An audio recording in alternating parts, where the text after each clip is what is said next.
नमस्कार दोस्तों, स्वागत है आप लोग का टारगेट विद रिंकू चैनल में। तो दोस्तों, हम लोग पढ़ रहे हैं सल्तनत और सल्तनत में हम लोग पढ़ रहे हैं हम जो वंश पढ़ रहे हैं वह है आपका तुगलक वंश। तो हम लोग तुगलक वंश के बारे में पढ़ रहे हैं और तुगलक वंश में हमने देखा कि जो तुगलक वंश का जो शासनकाल होता है वह 1320 से 1414 तक चलता है। और उसके बाद हमने देखा कि तुगलक वंश की जो स्थापना होती है वह किसके द्वारा की जाती है। तो तुगलक वंश की जो स्थापना थी वह गयासुद्दीन तुगलक के द्वारा की गई थी।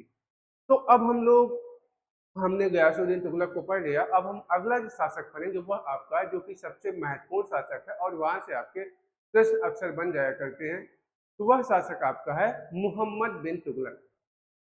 मोहम्मद बिन तुगलक जो कि ऐसा शासक था दोस्तों जिसकी कि उसके जीवन में, हालांकि जो मोहम्मद बिन तुगलक था वह बहुत ही पढ़ा लिखा था, उसे कई विषयों का ज्ञान था, लेकिन वही था कि वह सही समय पे सही निर्णय नहीं लेता था। और इस तरह से हालांकि उसने अपनी जनता के लिए बहुत अच्छा करने की उसने सोचा, बहुत कुछ सोचा था, लेकिन होता क्या है कि वह जो भी निर्णय लेता है वो तो समय के प्रतिकूलता के कारण, समय का उस समय प्रतिकूल उसके लिए चलता है और इस तरह से वह जो भी फैसला लेता है उसके सारे फैसले, सारी योजनाएं असफल हो जाती हैं। अगर देखा जाए तो उसकी जो योजनाएं थी वह योजनाएं तो बहुत अच्छी थी, लेकिन योजनाओं को जो संचालित करने का जो समय था, जो उसको एग्जीक्यूट करने का जो समय था वह सही नहीं था और इस तरह से उसकी जितनी भी योजनाएं थी सारी योजनाएं असफल मानी जाती है। तो आइए हम लोग देखते हैं कि जो मोहम्मद बिन तुगलक है तो वह उसका शासनकाल कब से कब तक चलता है और वह किस प्रकार से, कौन कौन सी उसकी योजनाएं होती हैं। तो अब हम लोग बात करेंगे मोहम्मद बिन तुगलक के बारे में, क्योंकि 1320 से 1325 तक शासन चलता है गयासुद्दीन तुगलक का। उसके बाद उसका बेटा यह मोहम्मद बिन तुगलक रहता है, जिसका कि बचपन का नाम फखरुद्दीन रहता है। तो आज उस पर हम लोग बात करेंगे। अगला शासक हम लोग देखेंगे दोस्तों, मोहम्मद बिन तुगलक।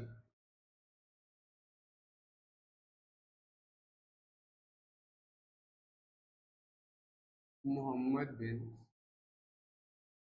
तुगलक।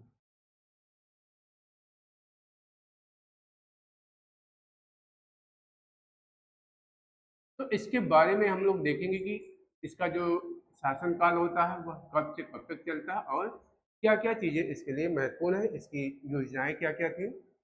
तो इसका जो शासनकाल होता है दोस्तों वह चलता है 1325 से 51 तक। इसका जो टाइम पीरियड है वह है 1325 से 51 तक।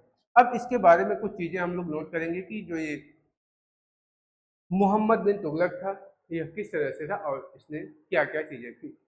तो यह मध्यकालीन इतिहास का सबसे पढ़ा लिखा एवं विद्वान शासक था। जो मोहम्मद बिन तुगलक था दोस्तों, यह मध्यकालीन इतिहास का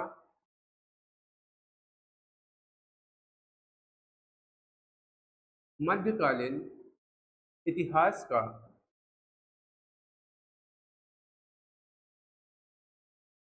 सबसे पढ़ा लिखा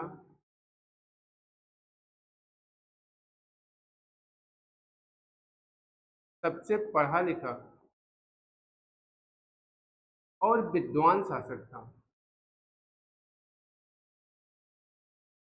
और विद्वान शासक था।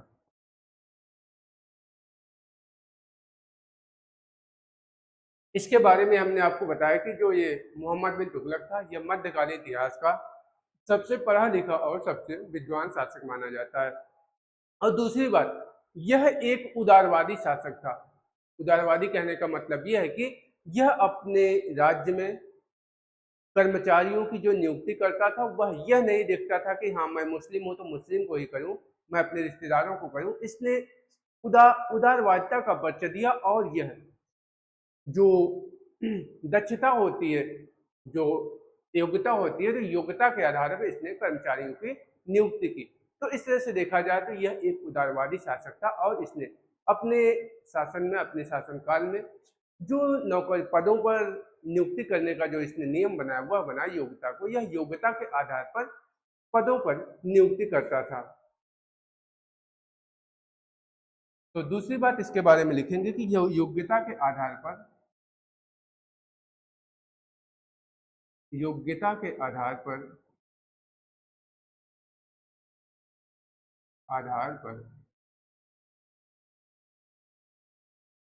पदों का निर्धारण किया, पदों का निर्धारण किया। यह योग्यता के आधार पर पदों का निर्धारण करता है और किसको कहाँ का सूबेदार नियुक्त करता है, किसको कहाँ का मंत्री नियुक्त करता है। तो यह धारा रहते हैं उनको दक्षिण का सूबेदार नियुक्त करता है। एक व्यक्ति थे धारा, तो उनकी बात हम लोग करेंगे कि धारा कौन थे। तो एक व्यक्ति थे धारा जो कि एक हिंदू थे और इनको दक्षिण का सूबेदार नियुक्त किया था।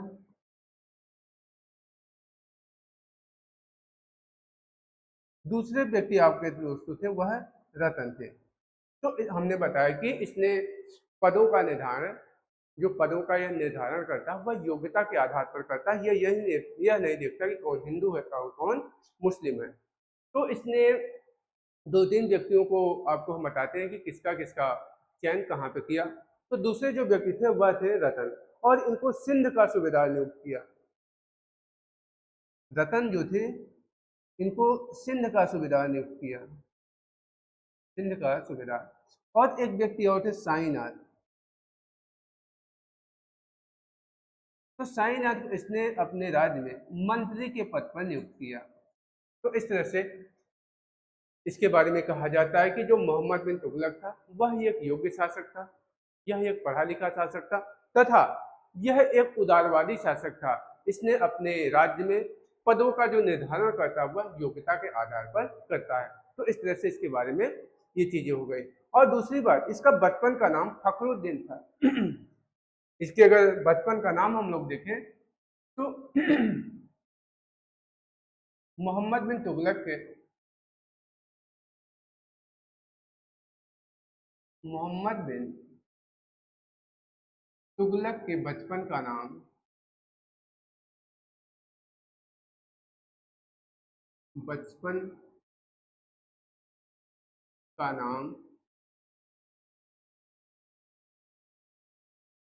फखरुद्दीन था।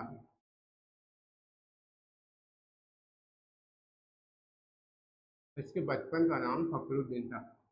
तथा दूसरी बात इसके बारे में क्या हमको जाननी चाहिए, यह हिंदुओं के त्योहार जैसे होली में भाग लेता था। तो इतिहास में यह पहला ऐसा मुस्लिम शासक होता है जो कि हिंदुओं के त्योहार में भाग लेने वाला शासक है। तो आपसे प्रश्न पूछा जाता है कि मध्यकालीन का वह कौन सा ऐसा शासक था, कौन सा ऐसा मुस्लिम शासक था जो कि हिंदुओं के त्योहार में भाग लेता था। तो वह था आपका मोहम्मद बिन तुगलक। तो आप यहाँ पे लिखेंगे यह हिंदुओं के पर्व,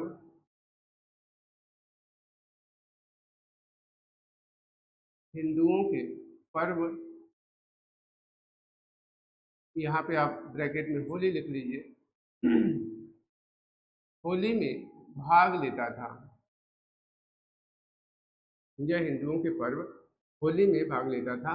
और जब यह हिंदुओं के त्योहारों में भाग लेता था तो जो भी मुस्लिम इतिहासकार थे, जो भी मुस्लिम लेखक थे, वह इसकी बहुत आलोचना करते थे कि यह अच्छा नहीं है, यह अपने धर्म का सर्वनाश कर रहा है, यह धर्म के खिलाफ जा रहा है। तो इस तरह से इसके बारे में तरह तरह की बातें बनाई जाती हैं। इसीलिए इसके बारे में जब इसकी मृत्यु हो जाती है तो कहा जाता है कि जनता को राजा से और राजा को जनता से मुक्ति मिल गई। तो इसके बारे में दोस्तों हमने देखा कि मोहम्मद बिन तुगलक जो था, इसका जो शासनकाल होता है वह 1325 से 1351 तक चलता है। दूसरी बात, यह मध्यकालीन इतिहास का सबसे पढ़ा लिखा और विद्वान शासक था और यह योग्यता के आधार पर पदों का निर्धारण करता था। और इस तरह से इसने दो तीन व्यक्तियों की नियुक्ति की, जैसे धारा को दक्षिण का सूबेदार बनाया, रतन को सिंध का सूबेदार तथा एक व्यक्ति साईनाथ थे उनको यह मंत्री के पद पर अपने शासनकाल में नियुक्ति करता है।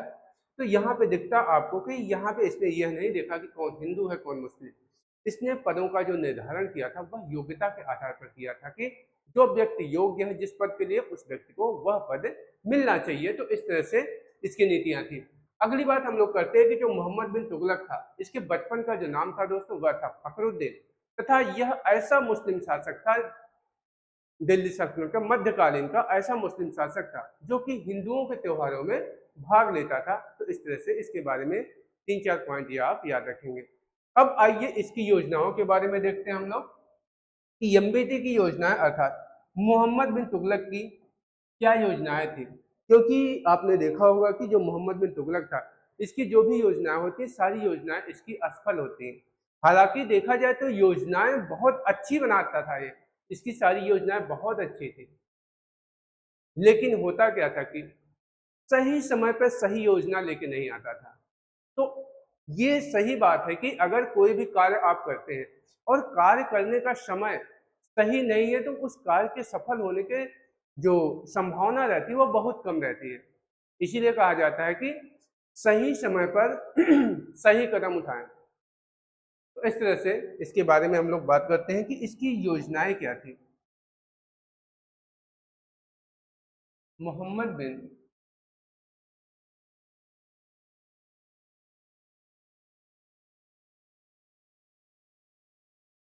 मोहम्मद बिन तुगलक की योजनाएं,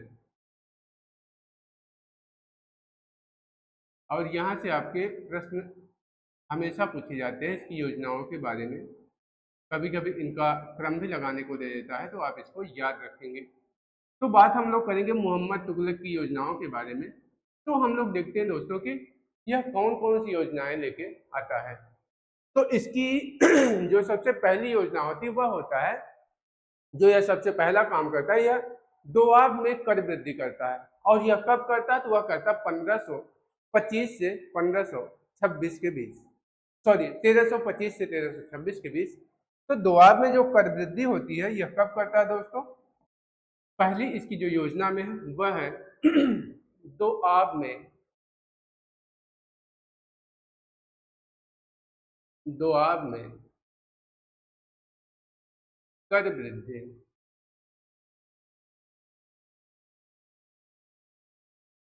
और यह कब किया था, यह किया था 1325 से 26 के मध्य। तो इसे आप याद रखेंगे कि दोआब में जो कर वृद्धि यह करता है वह कब करता है, तो दोआब में जो कर वृद्धि करता है यह 1325 से 1326 के मध्य करता है। यह इसकी सबसे पहली योजना होती है। और दूसरी योजना इसकी जो होती है वह होती है राजधानी परिवर्तन।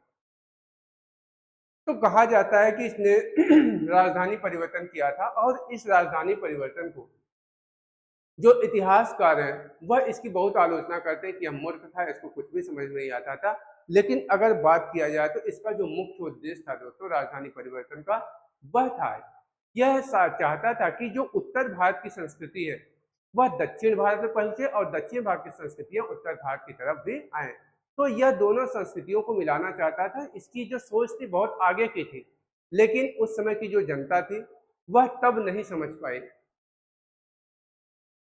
तो इस तरह से इसका जो दूसरा कार्य होता है वह होता है राजधानी परिवर्तन। दूसरी इसकी जो योजना होती जो कि असफल होती, और वह थी राजधानी परिवर्तन।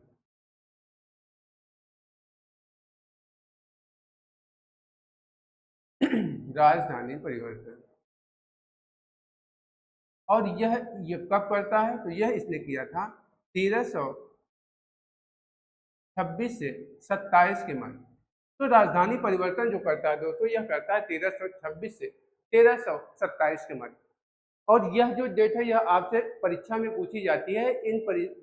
जो इसकी योजनाएं हैं इनकी जो तिथियां हैं वो परीक्षा में आपसे पूछ ली जाती है, और कभी कभी इन योजनाओं को दे दिया जाता है और कहा जाता है कि आप इसका क्रम लगाइए, सबसे पहले कौन सी योजना आई थी, उसके बाद कौन सी, उसके बाद कौन सी, और सबसे लास्ट में कौन सी इसकी योजना आती है। तो बात करते हैं कि इसकी जो राजधानी परिवर्तन होती है वह 1326 से 1327 के मध्य करता है। तीसरी जो इसकी योजना होती है और वह भी असफल थी, वह थी सांकेतिक मुद्रा का प्रचलन। सांकेतिक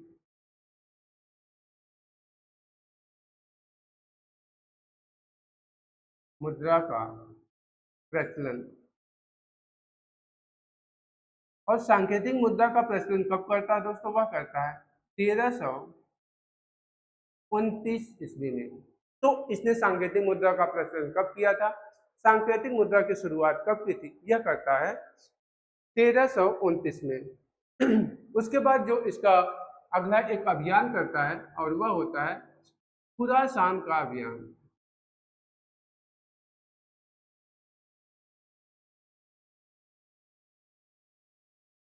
खुरासान का अभियान।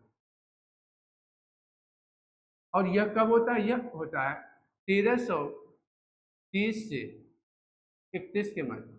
तो दोस्तों ये जो खुरासान का अभियान होता है यह क्यों असफल होता है? तो उसमें जो खुरासान राज्य था वह काफी संपन्न था, तो वह इसको जीतना चाहता था। तो इसका एक मित्र था, इसका एक पड़ोसी था, तो वह इससे मतलब गठबंधन बनाया कि चलो दोनों लोग मिलकर हम लोग खुरासान पर आक्रमण करते हैं और खुरासान को अपने राज्य में शामिल करते हैं, वहां से जो भी धन संपदा, जो भी चीजें मिलेगी हम लोग आपस में बांट लेंगे। लेकिन होता क्या है कि खुरासान अभियान के लिए यह लोग एक बड़ी सेना का गठन करते हैं, और बड़ी सेना का जब गठन करते हैं तो उस सेना को ये लोग एडवांस में पेमेंट भी दे देते हैं। तो जब भी कोई सेना गठित होती है तो उसमें बहुत खर्चे आते हैं, और उसने यह गलती किया कि उस सेना को इसने एडवांस में पेमेंट भी दे दिया। और होता क्या है दोस्तों कि यह लोग आक्रमण करने के लिए सोच ही रहे थे, लेकिन उसके पहले ही जो खुरासान रहता है वहां पे तख्ता पलट हो जाता है, और तख्ता पलट के परिणाम स्वरूप वहां का जो शासक रहता है वह परिवर्तित कर दिया जाता है। तो इस तरह से यह जो खुरासान का इनका अभियान होता है ये असफल हो जाता है, और जब ये असफल होता है तो इस अभियान के लिए मोहम्मद बिन तुगलक ने एक बड़ी सेना का गठन किया था, और वह सेना फिर उसका कोई भी काम नहीं रहता है। लेकिन हाँ, उसी सेना को जब यह खुरासान का अभियान असफल हो जाता है और नहीं ये लोग करते हैं, तो उसी समय एक और अभियान करते हैं जो कि कराचिल का अभियान होता है, और वह भी एक गलत समय पे होता है, क्योंकि कराचिल का जो अभियान होता है वह शुरू होता है अक्टूबर नवंबर में, और वहां पे पहुंचते पहुंचते आ जाता है दिसंबर का महीना। और जब दिसंबर का महीना आ जाता है तो वहां पे इतनी ज्यादा बर्फबारी होती है कि इनकी जो सेना रहती है, आधी सेना तो बर्फ में ही ढककर मर जाती है, और बाद में कुछ गिने चुने ही सैनिक वहां से लौटते हैं। तो इस तरह से इनका जो खुरासान का अभियान होता है वह भी असफल होता है, और जो कराचिल का अभियान होता है दोस्तों वह भी इनका असफल हो जाता है। तो अगला जो अभियान था इनका कराचिल का अभियान। कराचिल का अभियान, और यह कब होता है दोस्तों? यह होता है 1337 से 38 के मध्य। ये जो कराचिल का जो अभियान हुआ था इसका वह होता है 1337 से 38 के मध्य। तो इसके जितने भी अभियान हैं उन अभियानों को आप याद रखेंगे। इसकी पहली योजना क्या थी? दोआब में यह कर वृद्धि करता है, और जब दोआब में यह कर वृद्धि करता है तो जब वहां पे कर वृद्धि कर देता है, सोचता है कि वहां से हम ज्यादा से ज्यादा राजस्व वसूलेंगे, ज्यादा से ज्यादा धन वसूलेंगे। लेकिन उसी समय होता क्या कि दोआब में बाढ़ आ जाती है, और बाढ़ के परिणाम स्वरूप जो किसान रहते हैं उनकी जो उपज रहती है वह सही से नहीं हो पाती, और जब किसानों की उपज सही से नहीं होगी तो फिर वह कहाँ से कर देंगे। और इस तरह से जब किसान कर देने में असमर्थ होते हैं, लेकिन जो राज्य के सैनिक रहते हैं वह उनसे जबरदस्ती कर वसूलने की बात करते हैं, जबरदस्ती कर वसूलना चाहते हैं, तो किसान वहां से दोआब से छोड़ के चले जाते हैं। कहते हैं कि हमको जब खाने के लिए नहीं हो रहा तो हम कहाँ से कर देंगे, और वह वहां पे खेती करना ही बंद कर देते हैं और वहां से छोड़कर पलायन कर जाते हैं। तो इस तरह से जो दोआब का जो कर वृद्धि था ये इस तरह से यह असफल हो जाता है। दूसरी बात हमने आपको बताया कि राजधानी परिवर्तन। तो राजधानी परिवर्तन का इसका मुख्य उद्देश्य रहता है कि यह उत्तर भारत की संस्कृति को दक्षिण भारत तक पहुंचाना चाहता है, अर्थात दोनों संस्कृतियों को यह इनका मेल कराना चाहता है। लेकिन उस समय की जो जनता होती है वह इसका विरोध करती है, उसको लगता है कि यह फालतू में जनता को परेशान कर रहा है, और इस तरह से इसका जो राजधानी परिवर्तन होता है वह असफल होता है। हालांकि जब यह राजधानी परिवर्तन करता है तो यह किसी को भी जबरदस्ती ये नहीं कहता कि आप यहाँ से देवगिरी जाओ। यह सिर्फ सैनिकों और जो धर्म के लोग रहते हैं, जो धार्मिक लोग रहते हैं, सिर्फ उनको कहता है कि अगर आप लोगों को जाना है, आप जो जाना चाहता है अपनी स्वेच्छा से जा सकता है। और जब यह धार्मिक और सैनिक लोग देवगिरी जाते हैं तो वहाँ पे बहुत दिन रहने के बाद इनको अपने घर की याद आने लगती है, और जब घर की याद आती है तो फिर यह लोग वापस चले आते हैं, और इस तरह से इसका जो राजधानी परिवर्तन का जो योजना रहती है यह भी फेल हो जाती है। और सांकेतिक मुद्रा का प्रचलन की बात करें तो इसका जो प्रचलन करवाता है, यह करवाता है सांकेतिक मुद्रा का 1329 ईस्वी में। तो दोस्तों, सांकेतिक मुद्रा का इसलिए योजना क्यों असफल होती, उसका क्या कारण था? क्योंकि यह सांकेतिक इसकी जो मुद्रा थी उस पर कोई भी ऐसा नहीं था कि हाँ सांकेतिक मुद्रा है तो उस पर जो शासक था, शासक की कोई वैधानिक मोहर लगी हो, ऐसा कुछ भी नहीं था। नॉर्मल ऐसे मुद्रा थी, तो जो राज्य के लोग थे वह अपने घर में ही मुद्रा बनाना शुरू कर दिए, क्योंकि जनता तो बहुत चालू होती है, वह बस मौका पाए और चौका मारने की फिराक में रहती है। तो इस तरह से इसने जब सांकेतिक मुद्रा का प्रचलन किया तो इसके राज्य की जनता अपने घर में ही सांकेतिक मुद्रा बनाने लगी। और जब यह बाद में यह पूरी सांकेतिक मुद्रा को मार्केट से मंगवाता है तो इसकी आंखें फटी की फटी रह जाती हैं। देखता है कि हमने तो सिर्फ 1 लाख मुद्रा जारी किया और यहाँ मेरे सामने 10,00,000 मुद्रा पड़ी है। तो इस तरह से इसका जो सांकेतिक मुद्रा का जो योजना रहती है यह भी असफल हो जाती है। और हमने आपको खुरासान का अभियान बताया कि यह किस तरह से असफल होता है, और फिर कराचिल का अभियान। तो यह इसके जितने अभियान है इसकी अपडेट याद रखेंगे, क्योंकि यहाँ से आपको प्रश्न क्रम लगाने के लिए बोल देता है, तो आप इसको याद रखेंगे। अगली बात हम लोग करेंगे दोस्तों कृषि क्षेत्र में इसके विकास के बारे में, कि इसने कृषि के क्षेत्र में क्या क्या विकास किया था। अगली बात हम लोग करेंगे कृषि के क्षेत्र में विकास।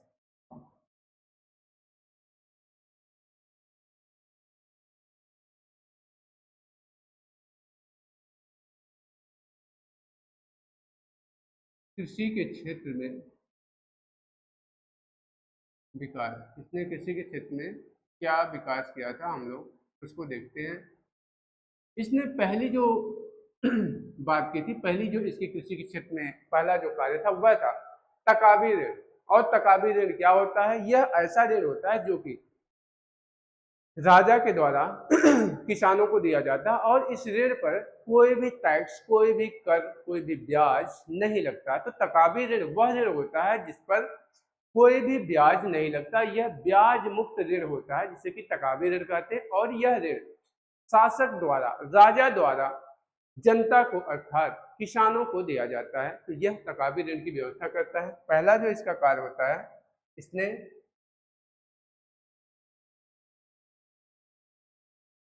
तकाबी ऋण की व्यवस्था की।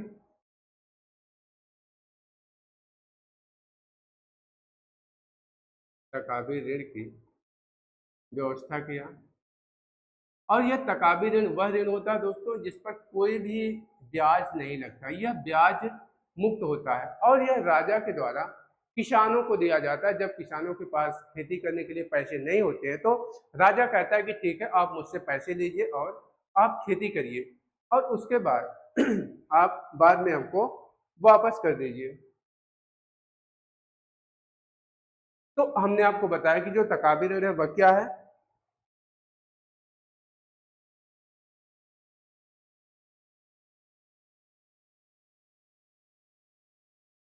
तो यह जो ऋण होता है दोस्तों, यह आपका होता है, यह ब्याज मुक्त होता है।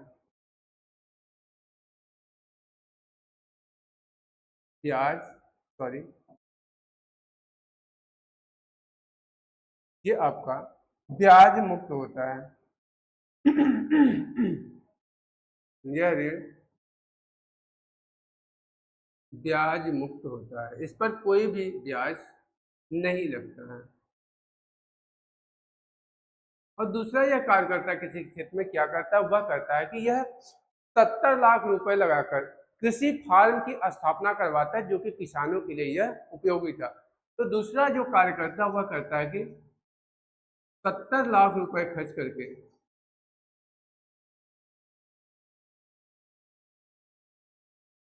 खर्च करके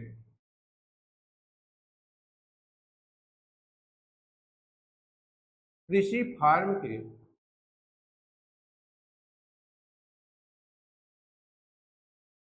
कृषि फार्म की स्थापना कराया।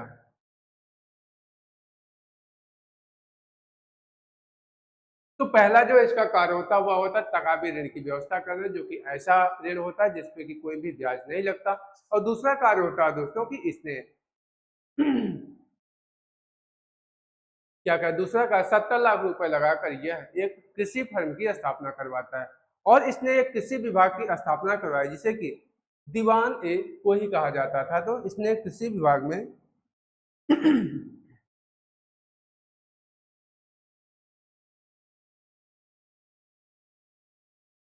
कृषि विभाग के अंतर्गत इसने दीवान ए कोही की स्थापना करवाई। दीवान ए कोही। और आपसे पूछा जाता है कि दीवान ए कोही यह किस विभाग से संबंधित है, तो यह आपका कृषि विभाग से संबंधित है। और इसकी स्थापना किसने किया था, तो दीवान ए कोही की जो स्थापना करता है वह दीवान ए कोही की जो स्थापना करता है अमीर कोही है दोस्तों, दीवान ए अमीर कोही। तो इसको आप थोड़ा सा ये बना देंगे।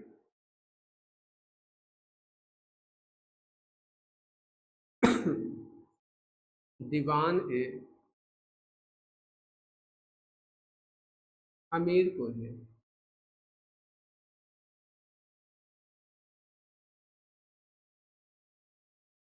तो दीवान ए अमीर कोही की स्थापना किसके द्वारा की गई थी दोस्तों, यह की गई थी आपकी मोहम्मद बिन तुगलक के द्वारा। और यह दीवान ए कोही किस विभाग से संबंधित था, तो दीवान ए कोही यह कृषि विभाग से संबंधित था। तो आपको हमने बताया कि कृषि के क्षेत्र में इसने क्या क्या विकास किया था।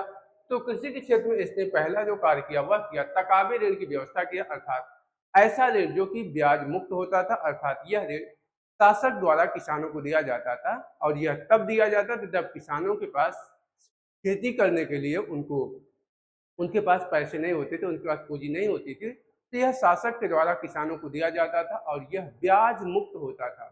और जब किसानों की फसल पैदा होती तो फिर वह इस पैसे को शासक को वापस कर देते थे। दूसरा यह कार्य करता कि 70 लाख रुपए खर्च करके यह कृषि फार्म की स्थापना करवाया। तीसरा कार्य किया कि इसने कृषि विभाग के अंतर्गत एक विभाग बनाया जिसे कि दीवान ए अमीर को ही कहा। तो दीवान ए अमीर को ही, यह कई बार एग्जाम में पूछा गया कि दीवान ए अमीर कोही की स्थापना किसके द्वारा करवाई गई थी, तो यह करवाई गई थी मोहम्मद बिन तुगलक के द्वारा। तथा यह किस विभाग से संबंधित है, तो यह दीवान ए अमीर कोही आपका कृषि विभाग से संबंधित या कृषि विभाग के अंतर्गत आता है।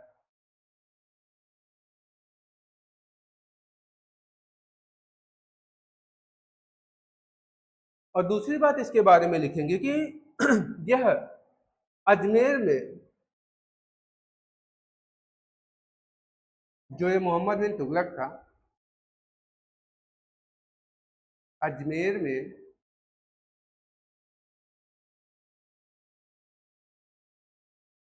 मोइनुद्दीन चिश्ती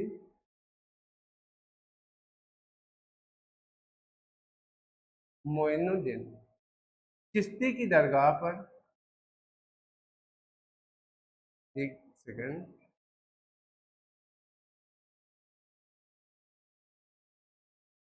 चिश्ती की दरगाह पर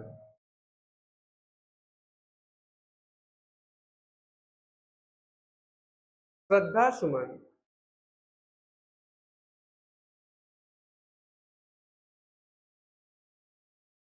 अर्पित करने वाला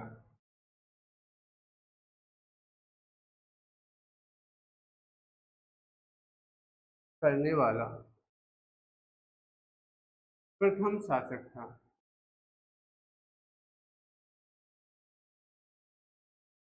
तो आपसे पूछा जाता है दोस्तों कि मोइनुद्दीन चिश्ती की दरगाह पर श्रद्धा सुमन अर्पित करने वाला प्रथम शासक कौन था, तो वह था मुहम्मद बिन तुगलक। और यह बहराइच में सैयद सलाद मसूद गाजी की दरगाह की भी यात्रा की।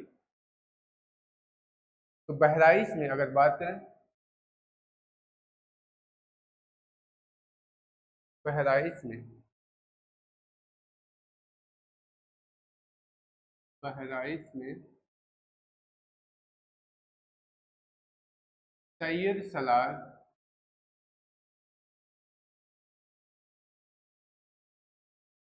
मसूद गाजी की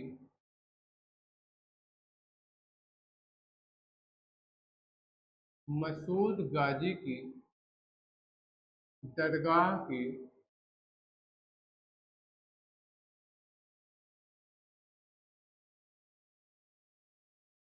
दरगाह की यात्रा की।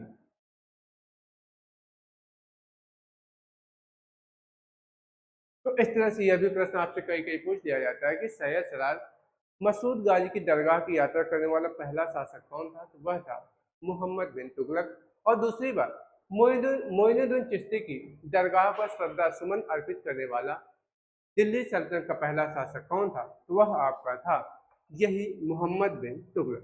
तो मोहम्मद बिन तुगलक के बारे में ये चीज आप याद रखेंगे। अगली जो बात हम लोग अब करेंगे वह करेंगे, तो दूसरी बात हम लोग बात करेंगे कि इब्न बतूता।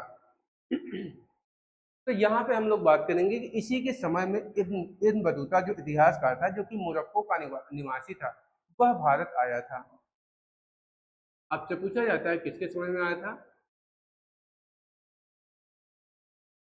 तो आइए हम लोग इब्न बतूता के बारे में थोड़ा सा देख लेते हैं।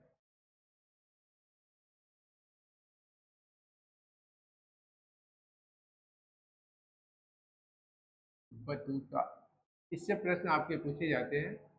यह मोरक्को का निवासी था और यह एक इतिहासकार था, और यह 1333 ईस्वी में भारत आता है। और किसके शासनकाल में आता है? तो यह आता है मोहम्मद बिन तुगलक के शासनकाल में। तो आपका प्रश्न यहाँ से बनता है कि जो इब्न बतूता था, जो कि एक मोरक्को का निवासी था, वह इतिहासकार था और वह किसके शासनकाल में भारत आता है? वह आता है मोहम्मद बिन तुगलक के शासनकाल में। तो इसके बारे में अगर दोस्तों हम लोग दो तीन पॉइंट लिखें, तो पहली बात करेंगे कि जो इब्न बतूता था, यह अफ्रीका के अफ्रीका के मोरक्को का निवासी था। मोरक्को का निवासी था। आपसे पूछ लिया जाता है कहाँ का निवासी था, तो यह मोरक्को का निवासी था। दूसरी बात,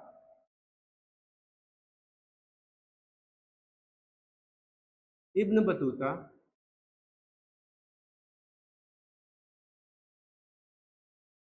इब्न बतूता 1333 ईस्वी में 1333 ईस्वी में मोहम्मद बिन तुगलक के समय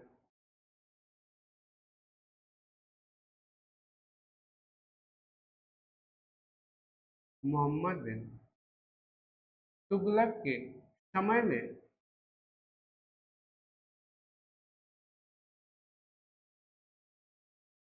भारत आया। यह एक अफ्रीका के मोरक्को का निवासी था तथा यह 1333 ईस्वी में मोहम्मद बिन तुगलक के समय में भारत आया था। और यह एक इतिहासकार था। अगर इसके बारे में हम लोग जाने तो यह एक इतिहासकार था जिसकी पुस्तक थी रहला।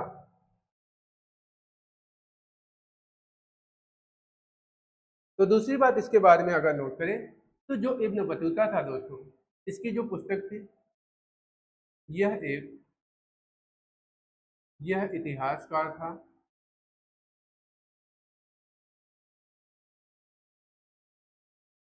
तथा इसकी पुस्तक की बात करें तो इसकी पुस्तक का क्या नाम था? वह थी रहला। इसकी पुस्तक क्या थी? और रहला।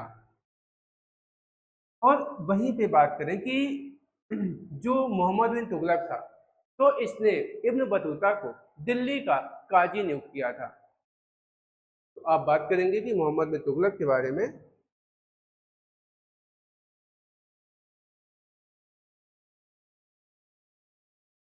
मोहम्मद बिन तुगलक ने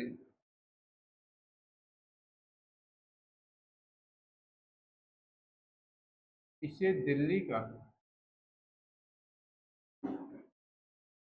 दिल्ली का काजी नियुक्त किया।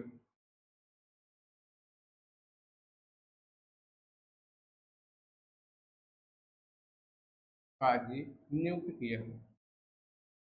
दूसरी बात हम लोग करते हैं कि और इसने क्या किया था, तो यह 1342 ईस्वी में इसे अपना राजदूत बनाकर वह चीन भेजा था। तो अगली बात अगर हम लोग देखेंगे कि 1342 ईस्वी में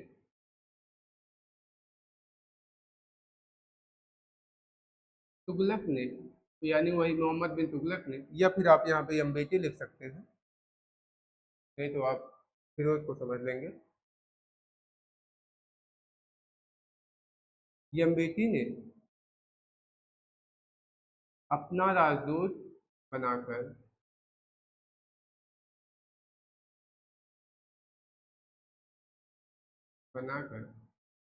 चीन भेजा था। तो इतनी बातें आप ये इब्न बतूता के बारे में याद रखेंगे कि इब्न बतूता यह अफ्रीका के मोरक्को का निवासी था और यह मोहम्मद बिन तुगलक के समय में 1333 ईस्वी में यह भारत आया था तथा यह एक इतिहासकार था और इसकी पुस्तक का क्या नाम था, रहला। तो इसकी पुस्तक का नाम आपसे पूछ लिया जाता है कि रहला किसकी पुस्तक है, तो रहला आपकी इब्न बतूता की पुस्तक है। और एमबीटी ने जब ये भारत आता है तो मोहम्मद बिन तुगलक ने इसे दिल्ली का काजी नियुक्त किया तथा 1342 ईस्वी में इसे अपना राजदूत बनाकर यह चीन को भेजता है। तो दोस्तों ये था आपका मोहम्मद बिन तुगलक के बारे में, जो कि आपके एग्जाम के लिए जरूरी था। तो इतनी चीजें आप याद रखेंगे। तो आज का लेक्चर हम यहीं पे समाप्त करते हैं। नेक्स्ट लेक्चर में हम अगले शासक की बात करेंगे और अगला शासक आपका फिरोज शाह तुगलक।